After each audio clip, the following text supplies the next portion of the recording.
നമസ്കാരം. ഞാൻ doctor Arun B Nair. കുടുംബത്തിലുണ്ടായൊരു വലിയ പ്രശ്നത്തെ തുടർന്നാണ് IT മേഖലയിൽ ജോലി ചെയ്യുന്ന ഭർത്താവും ഭാര്യയും ഭർത്താവിൻ്റെ അച്ഛനും അമ്മയും അവരുടെ 8 വയസ്സുള്ള മകനും അടക്കമുള്ള കുടുംബം എൻ്റെ അടുത്തേക്ക് വരുന്നത്. പ്രശ്നം കുട്ടിയെ വളർത്തുന്നതുമായി ബന്ധപ്പെട്ട കാര്യങ്ങളാണ്. അച്ഛനും അമ്മയും തിരക്കുള്ള ഉദ്യോഗസ്ഥരാണ്. അവർ വരുമ്പോൾ വളരെ വൈകും. അപ്പോൾ അച്ഛൻ്റെ മാതാപിതാക്കൾ, അതായത് മുത്തച്ഛനും മുത്തശ്ശിയുമാണ് ഈ കുട്ടിയെ പ്രധാനമായിട്ട് നോക്കുന്നത്. ഈ മാതാപിതാക്കൾ, മുത്തച്ഛൻ വിദേശ രാജ്യങ്ങളിൽ ജോലി ചെയ്തിരുന്നൊരു വ്യക്തിയാണ്. അത്യാവശ്യം നല്ല സാമ്പത്തിക സ്ഥിതിയുള്ള ആളാണ്. അദ്ദേഹം ഒരു ഘട്ടം കഴിഞ്ഞപ്പോൾ സ്വന്തമായിട്ടൊരു വ്യവസായ സ്ഥാപനം തുടങ്ങി. അതിൽ അദ്ദേഹത്തെ സഹായിക്കുന്ന ജോലിയായിരുന്നു അദ്ദേഹത്തിൻ്റെ ഭാര്യയ്ക്ക്. ഇപ്പോൾ ആ സംഗതികളെല്ലാം വിറ്റതിന് ശേഷം നാട്ടിൽ വന്ന് മക്കളോട് ഒപ്പം സുഖമായിട്ട് താമസിക്കുന്ന ഒരു അവസ്ഥയിലാണ് കാര്യങ്ങൾ പോയിക്കൊണ്ടിരിക്കുന്നത്.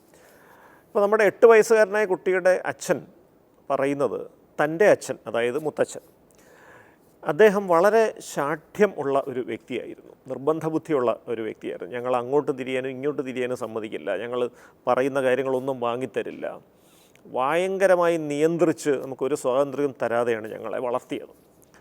പക്ഷേ ഇപ്പോൾ അച്ഛൻ്റെ സ്വഭാവത്തിൽ വലിയ മാറ്റം വന്നിരിക്കുകയാണ്. ഈ കൊച്ചുമകൻ്റെ അടുത്ത് വലിയ സ്വാതന്ത്ര്യമാണ് അച്ഛൻ അനുവദിച്ചു കൊടുക്കുന്നത്. അവന് എന്ത് സാധനം വേണമെന്ന് പറഞ്ഞാലും വാങ്ങിക്കൊടുക്കും. പണ്ടൊക്കെ ഒരു ചോക്ലേറ്റ് വേണമെന്ന് ഞങ്ങൾ പറഞ്ഞു കഴിഞ്ഞാൽ മിണ്ടിപ്പോകരുതെന്ന് പറഞ്ഞ് ഞങ്ങളുടെ വായടപ്പിക്കുമായിരുന്ന അച്ഛൻ ഇപ്പോൾ എൻ്റെ മകൻ്റെ കാര്യം വന്നപ്പോഴേക്ക് വളരെ ഉദാര മനസ്ഥിതിയാണ്. പക്ഷേ അത് ഒരു കുഴപ്പമുണ്ടായിരിക്കുമെന്ന് പറഞ്ഞാൽ, ഈ കൊച്ചുമകൻ, 8 വയസ്സുള്ള കൊച്ചുമകൻ പറഞ്ഞത് കേട്ടിട്ട് പ്ലേ സ്റ്റേഷൻ വാങ്ങിക്കൊടുത്തു ഈ മുത്തച്ഛൻ. ഇപ്പോൾ ഒരു വലിയ മൊബൈൽ വേണം എന്ന് പറഞ്ഞിട്ട് അതും വാങ്ങിക്കൊടുത്തിരിക്കുകയാണ്. ഇങ്ങനെ പോയി കഴിഞ്ഞാൽ കാര്യം ശരിയായില്ല. കാരണം ഇപ്പോൾ തന്നെ അവൻ ഓൺലൈൻ ഗെയിമുകൾക്കും കാർട്ടൂണുകൾക്കും അഡിക്റ്റാണ്. അവനൊന്നും പഠിക്കുന്നില്ല, സ്കൂളിൽ പോകാൻ മടി കാണിക്കുന്നു. അതിന് വഴക്ക് പറഞ്ഞാൽ ഉടനെ ഈ അച്ഛൻ കയറി ഇടപെട്ട് എന്നെ ഒന്നും സംസാരിക്കാനേ സമ്മതിക്കുന്നില്ല. അപ്പോൾ പല വീടുകളിലും വ്യാപകമായി കാണപ്പെടുന്ന ഒരു പേരൻറ്റിങ്ങിൻ്റെ ഒരു പ്രശ്നമാണിത്. ഇപ്പോൾ ഈ ഒരു രീതിയെ നമ്മൾ വിലയിരുത്തുമ്പോൾ ഡബിൾ ബൈൻഡ് കമ്മ്യൂണിക്കേഷൻ എന്നാണ് ഇതിന് പറയുന്നത്. ഇപ്പോൾ ഡബിൾ ബൈൻഡ് കമ്മ്യൂണിക്കേഷൻ എന്ന് പറഞ്ഞൊരു കുട്ടിയുടെ മുൻപിൽ മുതിർന്ന 2 വ്യക്തികൾ ഒരു വിഷയത്തെക്കുറിച്ച് വിഭിന്നമായ അഭിപ്രായം പ്രകടിപ്പിക്കുന്നു. അച്ഛൻ പറയുന്നു, നിനക്ക് മൊബൈൽ വാങ്ങിത്തരില്ല എന്ന്. ഉടനെ മുത്തച്ഛൻ പറയുകയാണ്, എടാ എൻ്റെ കുഞ്ഞല്ല, ഞാൻ വാങ്ങിക്കൊടുക്കാം, നിൻ്റെ കയ്യിൽ പൈസ ഇല്ലെങ്കിൽ സാരമില്ല, ഞാൻ വാങ്ങിക്കൊടുക്കാം എന്ന് പറയുകയാണ്.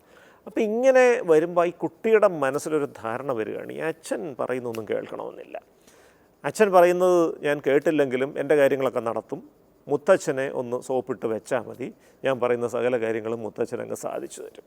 അപ്പം ഇങ്ങനെ വരുമ്പോൾ സ്വാഭാവികമായിട്ടും ഈ അച്ഛനോട് ഒരു അടുപ്പമില്ലാത്ത അവസ്ഥയിലേക്ക് കുട്ടി വരുന്നു. നാളെ ഒരു കാലത്ത് മുത്തച്ഛൻ ചിലപ്പോൾ ശയ്യാവലംബിയാകാം, അല്ലെങ്കിൽ അദ്ദേഹം മരണപ്പെട്ടു പോകാം. ആ ഒരു ഘട്ടമൊക്കെ എത്തിക്കഴിയുമ്പോൾ ഈ അച്ഛനും മകനും തമ്മിൽ ഒരു തരത്തിലുള്ളൊരു ബന്ധവുമില്ല. അച്ഛനെ അനുസരിക്കാത്തൊരവസ്ഥയിലേക്ക് ഈ മകൻ എത്തിച്ചേരുന്ന ഒരു സ്ഥിതിവിശേഷം ഉണ്ടാകാം.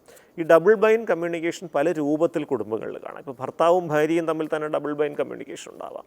അപ്പോൾ ഈ കളിച്ചിട്ട് വരാനെന്ന് അച്ഛൻ പറയുന്നു, അമ്മ പറയുന്നു കളിക്കാൻ പോകരുതെന്ന്. അപ്പോൾ എപ്പോഴും നമ്മൾ ശ്രദ്ധിക്കേണ്ട ഒരു കാര്യമുണ്ട്, കുട്ടികളെ വളർത്തുമ്പോൾ മുതിർന്ന വ്യക്തികൾ എത്ര പേരാ വീട്ടിലുണ്ടെങ്കിലും പൊതുവായ ഒരു രീതി ഈ കുട്ടിയുടെ പേരൻറ്റിങ്ങുമായി ബന്ധപ്പെട്ട് നാം സ്വീകരിക്കേണ്ടതായിട്ടുണ്ട്. എത്ര സമയം കുട്ടി പഠിക്കണം, എത്ര സമയം മൊബൈൽ ഉപയോഗിക്കണം, എത്ര സമയം കളിക്കണം, ഇതിനെക്കുറിച്ചെല്ലാം വീട്ടിലുള്ള ആളുകളെല്ലാവരും ചേർന്ന് ഒരു അഭിപ്രായ സമന്വയത്തിലെത്തണം. ഒരു കാരണവശാലും കുട്ടിയുടെ മുൻപിൽ വെച്ച് അഭിപ്രായ ഭിന്നതകൾ പ്രകടിപ്പിക്കരുത്. പ്രത്യേകിച്ച് കുട്ടി ചെറിയ കുട്ടിയായിരിക്കുമ്പോൾ.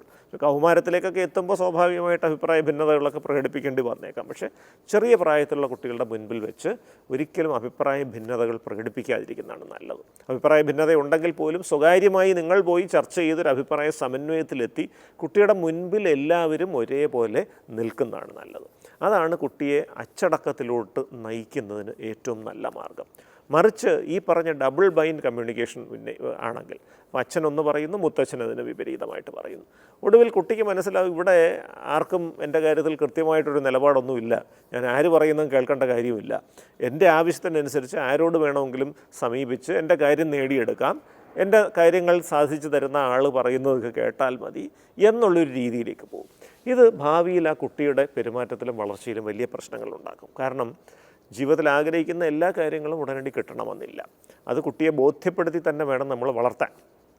ഈ ഡബിൾ ബൈൻഡ് കമ്മ്യൂണിക്കേഷനുള്ള കുടുംബങ്ങളിൽ നിന്ന് വരുന്ന കുട്ടികൾക്ക് അവർ വീടിന് പുറത്താണെങ്കിലും അവരാഗ്രഹിക്കുന്നൊരു കാര്യം നടന്നില്ലെങ്കിൽ മറ്റ് ഏതെങ്കിലും വഴിയിലൂടെ അത് സാധിച്ചെടുക്കാൻ ശ്രമിക്കും.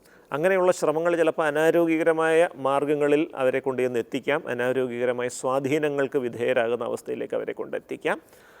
പലപ്പോഴും ആഗ്രഹങ്ങൾ സഫലമാകാതെ വരുമ്പോൾ എടുത്തുചാടി പ്രതികരിക്കുക, അക്രമ സ്വഭാവത്തിലേക്ക് പോവുക, ആ രീതിയിലേക്ക് പോലും ഈ കുട്ടികൾ പോകാനുള്ള സാധ്യതയുണ്ട്. അതുകൊണ്ട് തന്നെ വീടുകളിൽ ഡബിൾ ബൈൻ കമ്മ്യൂണിക്കേഷൻ ഉപേക്ഷിച്ച് എല്ലാവരും ഒരു അഭിപ്രായ സമന്വയത്തിൽ കുട്ടികളോട് ഇടപെടാൻ പ്രത്യേകം ശ്രദ്ധിക്കണം. നന്ദി, നമസ്കാരം.